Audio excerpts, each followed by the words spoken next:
Hello everyone, good evening to all. I am Pooja and welcome back to my channel. आज है 17th of May and 17th of May के हम सभी important current affairs आज discuss करने वाले हैं। ठीक है, आज का सेशन थोड़ा सा लेट हो गया है। मेरी आईज में काफ़ी पेन था जिसके कारण कुछ इन्फेक्शन हो गया था आई में, जिसके कारण क्लास मॉर्निंग में हो नहीं पाई थी। बट यहाँ पर आज हम 17th ऑफ मई के करेंट अफेयर डिस्कस करेंगे।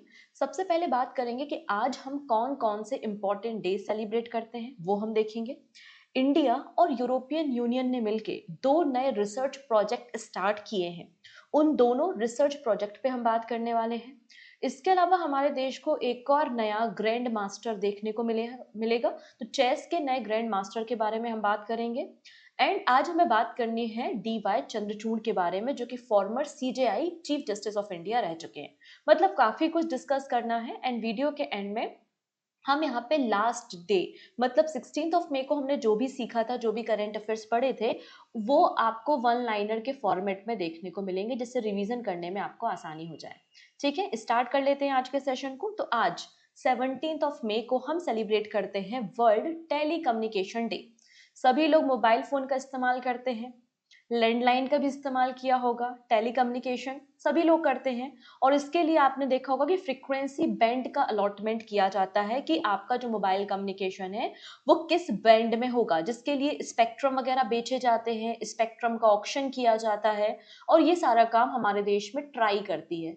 ठीक है, ये सारा काम हमारे देश में कौन करती है? ट्राई करती है। आज हम वर्ल्ड टेलीकम्युनिकेशन डे क्यों मनाते हैं? क्योंकि आज ही के दिन 17th ऑफ मई 1865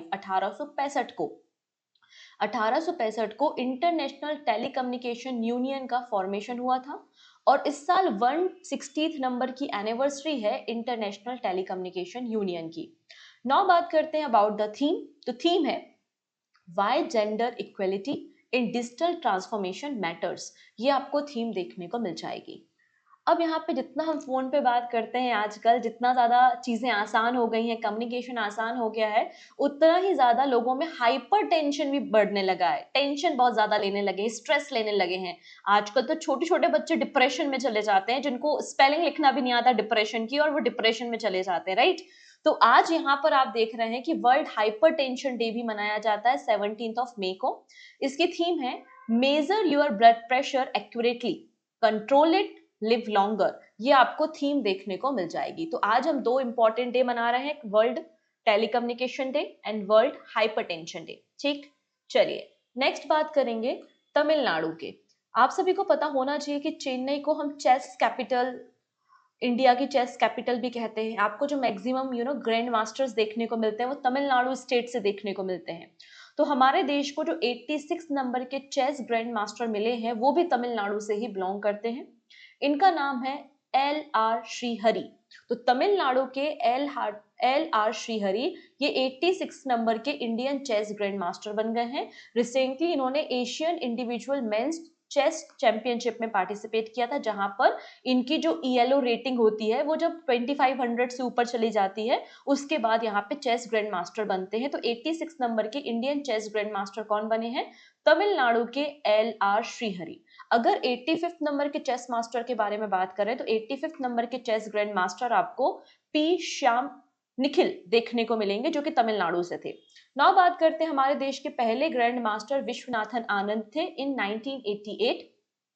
पहली महिला जो हमारे देश की चेस ग्रैंड मास्टर बनी है वो है कोनेरू हम्पी इन 2002। पहले इंटरनेशनल मास्टर कौन है? मैनुअल एरॉन है इन 1961। और पहली वीमेन इंटरनेशनल मास्टर कौन है? जयश्री खादीकर इन 1979। ये कुछ स्टैटिक पॉइंट्स है, फर्स्ट इन इंडिया। ठीक है, ये आपके सिलेबस का पार्ट होता है, स्टैटिक का पार्ट होता है, तो थोड़ा सा आप इसे याद रखना। ठीक है। अच्छा, वो सभी बच्चे जिनको नहीं पता ये PDF कहाँ से मिलेगी, नोट्स कैसे बनाना है, टेंशन बिल्कुल नहीं लेना है, लोड बिल्कुल नहीं लेना है।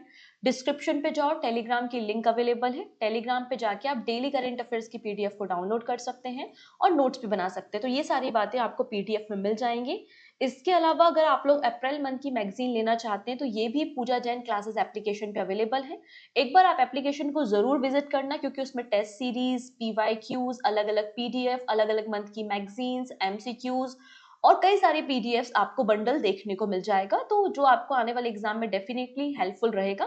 तो एक बार आप पूजा जैन क्लासेस एप्लीकेशन पे विजिट करके इन सारे प्रोडक्ट को गो थ्रू कर सकते हैं। और अप्रैल मंथ की जो मैगजीन्स है, top 300 MCQ plus one liner and separate banking current affairs magazine, दोनों ही अवेलेबल है पूजा जैन क्लासेस एप्लीकेशन पे, प्रिंटेबल फॉर्मेट में है और डाउनलोड आप इसे कर सकते हैं। ठीक है, चलो यहाँ तक का मामला अगर क्लियर हो रहा है तो एक बार लिंक को शेयर जरूर कर देंगे। और ये हमारे करेंट अफेयर्स सभी एग्जाम्स के लिए इंपॉर्टेंट है। आप किसी भी एग्जाम में अपियर हो रहे हैं या उसके पिछले साल के पेपर को आप देखेंगे तो आपको क्वेश्चन यहाँ से देखने को मिल जाएंगे। ठीक है जी, चलो नाउ बात करते हैं। Former CJI chief justice of India DY Chandrachud join NLU Delhi as a distinguished professor. अब यहाँ पे जो नेशनल लॉ यूनिवर्सिटी है दिल्ली में, वहां पर एज अ प्रोफेसर ज्वाइन करने का काम लीगल एजुकेशन के लिए किसने किया है? Former CJI DY Chandrachud. मतलब आने वाले समय में जो लीगल एस्पिरेंट्स हैं, जो लीगल स्टूडेंट्स हैं, उनको रिसर्च करना, उनको मेंटर करना, लीगल प्रोफेशनल की तरह इन्होंने ज्वाइन किया है। अगर हम डीवाई चंद्रचूड़ जी के बारे में बात करें तो ये 2022 से 2024 तक हमारे देश के चीफ जस्टिस ऑफ इंडिया रहे हैं। इसके अलावा बॉम्बे हाई कोर्ट में एज अ जज और chief justice of Allahabad high court 2013 में इन्होंने काम किया है। अब इन्होंने कई इंपॉर्टेंट फैसले दिए, जैसे कि 370 आर्टिकल पे राइट टू प्राइवेसी, अयोध्या का जो मामला था अयोध्या वर्डिक्ट, और जो सेम सेक्स रिलेशन है उसको डीक्रिमिनलाइज करने का काम भी किसने किया था? डीवाई चंद्रचूड़ ने किया था। ये उनके कुछ अहम फैसले आपको देखने को मिल जाएंगे। नाउ बात करते हैं कंबोडिया के बारे में। कंबोडियन रियाल जहां पे करेंसी है, you can see the location of Cambodia. और कंबोडिया और वियतनाम के रिलेशन काफी अच्छे हैं, और कंबोडिया और वियतनाम के बीच में एक्सरसाइज स्टार्ट हो रही है जिसका नाम है गोल्डन ड्रैगन मिलिट्री एक्सरसाइज। इसको होस्ट करने का काम कंबोडिया कर रहा है। So Cambodia and China launched their largest ever Golden Dragon joint military exercise in Cambodia। इस एक्सरसाइज की शुरुआत 2016 में हुई थी कंबोडिया और चाइना के बीच में, and similar kind of exercise Cambodia और यूएसए के बीच में भी होती थी, लेकिन इसको अब कैंसिल कर दिया है। अभी यूएसए और कंबोडिया के बीच में नहीं होती। ठीक, नेक्स्ट बात करते हैं भार्गव अस्त्र के बारे में, जो रिसेंटली काफी ज्यादा सुर्खियों में है, काफी ज्यादा न्यूज में है। और जैसे कि S-400 हमारा डिफेंस सिस्टम है, वैसे ही इंडिजीनियस भारत का भी हम अपना एक डिफेंस सिस्टम तैयार कर रहे हैं। डीआरडीओ ने इसका फैसला लिया है और आने वाले समय में हो सकता है कि हमारा अपना डिफेंस सिस्टम आपको देखने को मिले। नाउ बात करते हैं व्हाट इज द भार्गव अस्त्र, जिसकी रिसेंटली टेस्टिंग करने का काम किया है। ये भारत का पहला माइक्रो मिसाइल सिस्टम है जो कि काउंटर करता है स्वार्म ड्रोन को। स्वार्म ड्रोन क्या होते हैं? ग्रुप ऑफ ड्रोन होते हैं जो एक पर्टिकुलर ज्योमेट्री में या सिमेट्री में अलग अलग शेप्स बनाते हुए आपको दिखाई देते हैं, एक साथ ही किसी टारगेट को हिट करते हैं। तो ऐसे स्वार्म ड्रोन को काउंटर करने के लिए हमारा भार्गव अस्त्र काम करता है, जो कि माइक्रो मिसाइल सिस्टम है। इसको इस तरीके से डिजाइन किया गया है, और सबसे बड़ी बात इंडिजीनियसली इसे डिजाइन किया गया है। ये अलग अलग प्रकार के ड्रोन को हवा में ही मार गिरा सकता है। It was developed by economy explosive limited, और ये 2.5 किलोमीटर तक के जो टारगेट्स होते हैं उनको हिट करने में कैपेबल है। It is capable of detecting even small incoming flying machine at over 6 kilometer and can take them down using the micro munition that can be guided towards the threat। और ये एक साथ में multiple 64 micro missiles को दाग सकता है, capable है। ठीक है, नेक्स्ट है यूएन, यूनाइटेड नेशन के बारे में बात हो रही है। यहाँ पे world economy situation and economy prospect report release की गई है बाय द यूनाइटेड नेशन। तो सिंपल सा प्रश्न आपसे एग्जाम में बन सकता है कि world economy situation and economy prospect mid 2025 report किसने रिलीज की है? यूनाइटेड नेशन ने रिलीज की है। और इस रिपोर्ट में कहा है कि इंडिया फास्टेस्ट ग्रोइंग इकोनॉमी आपको वर्ल्ड में देखने को मिलेगी इन 2025 एंड इन 2026। तो 2025-26 में fastest growing economy in the world कौन सी है? इंडिया है। इस रिपोर्ट में कहा गया है कि इंडिया की जो इकोनॉमी ग्रोथ है 2025 में 6.3% रहेगी और 2026 में 6.4% इंडिया की इकोनॉमी ग्रोथ देखने को मिलेगी as per the United nation report. ठीक है, इतनी चीजें क्लियर है। जबकि आईएमएफ का जब रिपोर्ट आया था तो आईएमएफ ने कहा था कि 6.2% रहेगी भारत की ग्रोथ 2025-26 में, और 6.3% रहेगी 26-27 में। ये आईएमएफ का डेटा है। और एमपीपीएससी ने लास्ट ईयर आईएमएफ का डेटा एग्जाम में पूछा था, प्रीलिम्स के एग्जाम में। तो IMF, United nation, world bank, Moody's report, S&P, ये सभी जो एनएसओ का डेटा आता है, आरबीआई का डेटा आता है, एसबीआई पब्लिश करता है, क्रिसिल की रिपोर्ट आती है, ये सभी एग्जाम्स में पूछे जाते हैं। तो थोड़ा सा आपको इनको याद रखना है। So world economic situation and economic prospect report किसकी है? यूनाइटेड नेशन की है। इसके अकॉर्डिंगली भारत वर्ल्ड की सबसे ज्यादा ग्रोइंग इकोनॉमी आपको देखने को मिलेगी। 2025 में भारत की इकोनॉमी ग्रोथ कितनी है? 6.3% और 2026 में 6.4% आपको देखने को मिल जाएगी। इसके अलावा इन्होंने वर्ल्ड की ग्रोथ भी फोरकास्ट की है। इन्होंने कहा है कि 2.4% आपको वर्ल्ड की ग्रोथ देखने को मिलेगी 2025 में और 2.5% मिलेगी 2026 में, ऐसा बताया गया है। World economic situation and economic prospect report United nation की एक रिपोर्ट है, ठीक है, जिसमें ग्लोबल इकोनॉमी मॉनिटरिंग ब्रांच के द्वारा इसे प्रिपेयर किया जाता है। नाउ बात करते हैं पॉक्सो एक्ट के बारे में। आप लोग ने पॉक्सो एक्ट के बारे में डेफिनेटली सुना होगा, हमेशा सुर्खियों में रहता है। जब भी किसी नाबालिग बच्ची का, छोटी बच्ची जो 18 साल से कम है, उसका जब भी रेप होता है या कोई भी सेक्सुअली अब्यूज होता है, तब आपको पॉक्सो एक्ट देखने को जरूर मिलता है। पॉक्सो एक्ट कब रिलीज हुआ था, कब पास हुआ था? 2012 में पास हुआ था। अब यहाँ पे जो नंबर ऑफ केसेस हैं अंडर द पॉक्सो एक्ट वो बहुत ज्यादा इंक्रीज हो चुके हैं, डिले बहुत ज्यादा हो रहा है, ठीक है, जिसके कारण जो भी विक्टिम है उनको सही समय पे न्याय नहीं मिल पा रहा है। इसलिए सुप्रीम कोर्ट ने एक संज्ञान लिया था और सुप्रीम कोर्ट ने यहाँ पे इमीडिएट बेसिस से सेंट्रल गवर्नमेंट को कहा है कि आप एक सेपरेट डेडिकेटेड कोर्ट को स्टैब्लिश करो to handle the POCSO act. मतलब पॉक्सो एक्ट के अंदर जो भी केसेस आते हैं उनको हैंडल करने के लिए आप डेडिकेटेड कोर्ट बनाओ, जिसके कारण जो हमारा जुडिशियल इंफ्रास्ट्रक्चर है वो मजबूत हो और जो ट्रायल में इतना ज्यादा डिले हो रहा है वो डिले को कम किया जा सके। पॉक्सो एक्ट जो है वो 14 नवंबर 2012 में पास किया गया था, क्योंकि इंडिया ने रेटिफिकेशन किया था UN convention on right of the child in 1992। इसका पर्पस क्या है? अगर ऐसे बच्चे, ऐसे चिल्ड्रन जिनकी उम्र 18 साल से कम है, उनका कोई भी सेक्सुअली अब्यूज होता है, सेक्सुअली एक्सप्लॉइटेशन होता है, तो उनके बच्चों को डिफेंड करना इस पॉक्सो एक्ट के अंदर कवर किया जाता है। ठीक, नेक्स्ट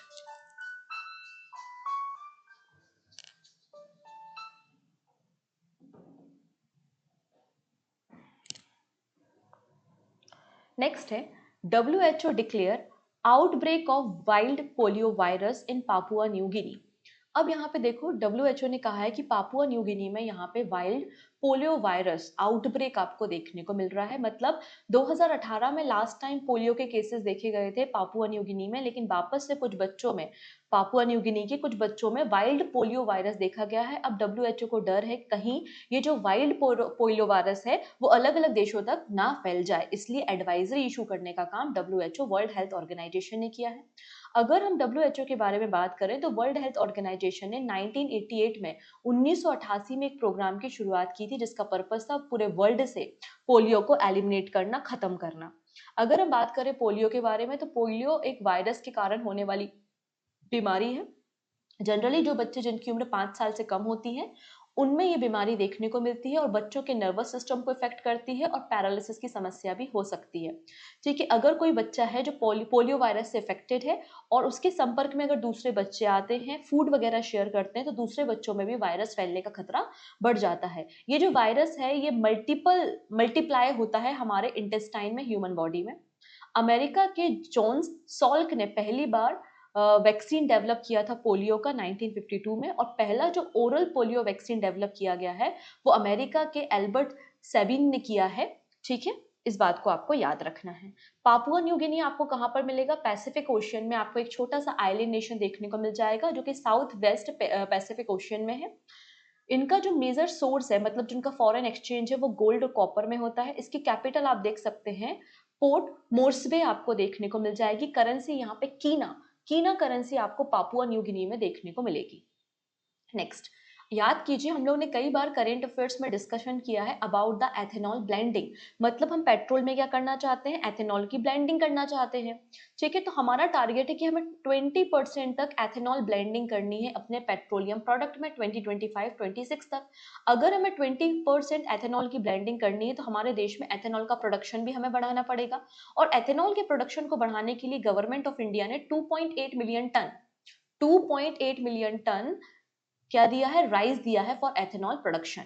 तो in a significant move to accelerate its clean energy transition, Government of India has approved an additional allocation of 2.8 million ton of Food Corporation of India rice for ethanol production during the ethanol supply year 24-25। तो 2024-25 के ethanol supply year के लिए government of India ने, food corporation of India ने 2.8 million ton का rice provide किया है और इस राइस का इस्तेमाल क्या किया जाएगा, एथेनॉल के प्रोडक्शन में किया जाएगा। तो अभी तक जो total ethanol blended petrol program के लिए राइस अलॉटमेंट हुआ है वो 5.2 मिलियन टन आपको देखने को मिलेगा। हमारा टारगेट है कि हमें 20% तक एथेनॉल की ब्लेंडिंग करनी है 25-26 तक।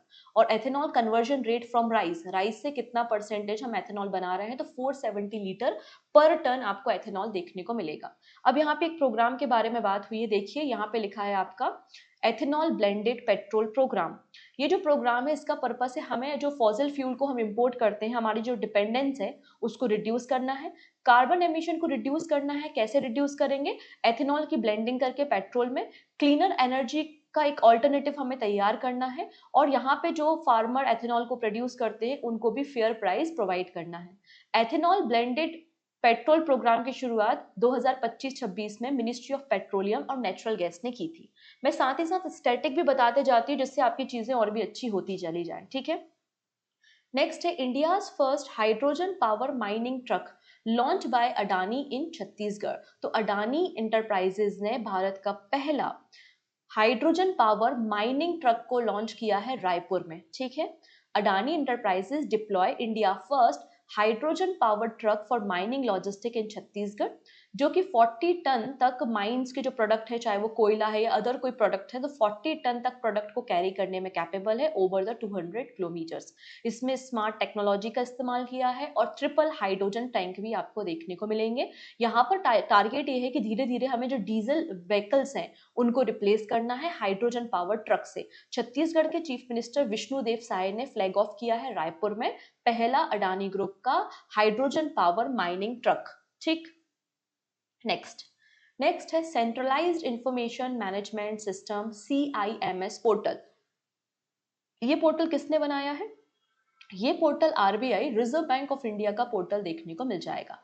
सो रिजर्व बैंक ऑफ इंडिया ने मैंडेटरी किया है जितनी भी रेगुलेटरी एंटिटी हैं, मतलब बैंक्स हैं, NBFCs हैं, जितनी भी रेगुलेटरी एंटिटीज हैं, वो अपनी डिटेल रिपोर्ट जो डिजिटल लैंडिंग ऐप है, अलग अलग आपके जो बैंकिंग एंटिटीज होती हैं उनके पास डिजिटल लैंडिंग ऐप होते हैं जिनकी सहायता से वो क्या करते हैं, उधारी देने का काम करते हैं, लोन प्रोवाइड करते हैं। तो इसकी सारी डिटेल रिपोर्ट आपको मैंडेटरी है कि आपको centralise information management system portal में अपलोड करना है। ये जो CIMS पोर्टल है इसको RBI ने इंट्रोड्यूस किया है to handle the massive data flow, ठीक है, एनालिसिस करने के लिए। जैसे कि वेयर हाउस होता है जिसमें हम अपना प्रोडक्ट को रखते हैं, वैसे ही RBI का और अलग अलग रेगुलेटरी एंटिटीज का जो वेयर हाउस है, डेटा का जो वेयर हाउस है, वो आपका सेंट्रलाइज इंफॉर्मेशन मैनेजमेंट सिस्टम देखने को मिलेगा, जिसमें आपको अलग अलग एंटिटीज के सारा डेटा मिलेगा। आप डाटा माइनिंग कर सकते हैं, टेक्स्ट माइनिंग कर सकते हैं, एनालिटिक्स तैयार कर सकते हैं, ठीक है, और मल्टीपल डोमेन के साथ डेटा को कनेक्ट कर सकते हैं, जैसे कि financial, external, physical, corporate, real sector etcetera, ठीक। नेक्स्ट है India and European Union to find solution to marine plastic litter and waste to hydrogen. यहाँ पर देख सकते हैं इंडिया और यूरोपियन यूनियन ने दो नए रिसर्च प्रोजेक्ट को स्टार्ट किया है। पहला है मरीन प्लास्टिक लिटर, मतलब जो आपका समुद्र में प्लास्टिक वेस्ट है, जो कचरा फ्लोट होता रहता है, उसको रिमूव करना है। और दूसरा है वेस्ट टू ग्रीन हाइड्रोजन। इन दोनों प्रोडक्ट के लिए, इन दोनों रिसर्च प्रोजेक्ट के लिए इंडिया और यूरोपियन यूनियन 391 करोड़ रुपीस या फिर 41 मिलियन यूरोज रुपए सैंक्शन करेंगे, इन्वेस्टमेंट करेंगे इन दोनों प्रोजेक्ट के लिए। ये जो इनिशिएटिव है India Europe union trade and technology council के इनिशिएटिव से लॉन्च किया गया है। एक एक करके दोनों को देखेंगे। सबसे पहले waste to green hydrogen project, ये ministry of new and renewable energy और यूरोपियन यूनियन का प्रोजेक्ट है। इसके लिए कितना फंडिंग किया जाएगा, 90 करोड़ या फिर 9.3 मिलियन यूरोज का फंडिंग गवर्नमेंट ऑफ इंडिया करेगी। और जो हॉरिजोन यूरोप है वो 96 करोड़ रुपए या फिर 10 मिलियन यूरो का इन्वेस्टमेंट करेगा for waste to green hydrogen project. इसका पर्पस है कि हमें वेस्ट से क्या करना है, हाइड्रोजन तैयार करनी है। हमारा पर्पस है कॉस्ट इफेक्टिव और एनवायरमेंट फ्रेंडली मेथड से ग्रीन हाइड्रोजन का प्रोडक्शन करना, ठीक है। नेक्स्ट हमने देखा था मरीन प्लास्टिक लिटर प्रोजेक्ट की शुरुआत हो रही है। इसमें union ministry of earth science और हॉरिजॉन जो यूरोप का ग्रुप है वो यहाँ पे इन्वेस्टमेंट करेगा। Ministry of earth science 90 crore rupees या 9.3 मिलियन यूरोस देगी। वहीं हॉरिजॉन यूरोप जो ग्रुप है वो 115 करोड़ या फिर 12 मिलियन यूरोस का इन्वेस्टमेंट करेगा और दोनों मिलकर मरीन प्लास्टिक लिटर प्रोजेक्ट की शुरुआत करेंगे। यूरोपियन यूनियन में 27 आपको यूरोपियन कंट्रीज देखने को मिलती है। 1993 में इसका फॉर्मेशन हुआ था। ब्रुसेल्स बेल्जियम में हेडक्वार्टर आपको मिल जाएगा। फर्दर हम डिस्कशन करेंगे, नई बातें सीखेंगे। अभी एमसीक्यू भी हैं और वीडियो के एंड में क्वेश्चन ऑफ द डे भी है। लेकिन सबसे पहले हम जान लेते हैं कि लास्ट क्लास में मतलब 16 मई को हमने क्या सीखा। हमने देखा था कि वर्ल्ड फूड प्राइज 2025 अवार्ड किसे मिला है। ये अवार्ड दिया गया है ब्राजील की एक माइक्रो बायोलॉजिस्ट है, एक साइंटिस्ट है जिनका नाम है मैरी एंजेला हंगरिया। ठीक है। नीरज चोपड़ा को ऑनरी लेफ्टिनेंट कर्नल का टाइटल दिया गया है। हर्षवन चावला इन्हें चेयरमैन बनाया गया है ब्रिक्स चैम्बर एंड कॉमर्स का। विभोर जैन एक्टिंग सीईओ बन चुके हैं ओएनडीसी के। एमएन श्रीनिवासु आपको आईएएमआई के चेयरमैन देखने को मिल जाएंगे। 7th खेलो इंडिया यूथ गेम्स कंक्लूड हुए हैं बिहार में। मेडल टैली पे महाराष्ट्र टॉप पर है। ठीक है। गवर्नमेंट ने first time monthly periodic level force survey report को पब्लिश किया है जिसमें अनएम्प्लॉयमेंट रेट आपको 5.1% और लेबर फोर्स पार्टिसिपेशन रेट 55.6% देखने को मिलेगा। इंडिया आपको 6G पेटेंट फिलिंग में 6 नंबर पे देखने को मिल रहा है। सुप्रीम कोर्ट ने राइट टू फुटपाथ को as a fundamental right declare किया है अंडर द आर्टिकल नंबर 21। फिर बलूचिस्तान ने खुद को इंडिपेंडेंट डिक्लेयर किया है फ्रॉम द पाकिस्तान। कशिश चौधरी आपको देखने को मिलेंगी, पहली हिंदू वीमेन है फ्रॉम बलूचिस्तान जो कि फर्स्ट असिस्टेंट कमिश्नर आपको देखने को मिलेंगी। और जेएनयू ने जितने भी एकेडमिक एमओयूज थे टर्की की अलग अलग यूनिवर्सिटीज के साथ उनको सस्पेंड कर दिया, उनको कैंसिल कर दिया है। महाराष्ट्र गवर्नमेंट ने बैन किया है कि आपके जितने भी गवर्नमेंट और सेमी गवर्नमेंट इंफ्रास्ट्रक्चर्स होंगे वो आर्टिफिशियल सेंड से तैयार किए जाएंगे। पब्लिक सेक्टर बैंक का जो रिकॉर्ड प्रॉफिट है वो 1.78 लाख करोड़ रुपीस का है। सबसे ज्यादा प्रॉफिट एसबीआई को हुआ है और in the terms of percentage सबसे ज्यादा प्रॉफिट पंजाब नेशनल बैंक को हुआ है। इसके अलावा एलआईसी ने व्हाट्सएप बॉट की शुरुआत की है अपने प्रीमियम को पे करने के लिए। याद कीजिए मैंने आपको सिखाया था 16 मई को नेशनल डेंगू डे भी था। तो डेंगू डे का थीम क्या था? Act early stop dengue, clean environment healthy life आपको थीम देखने को मिल जाएगी।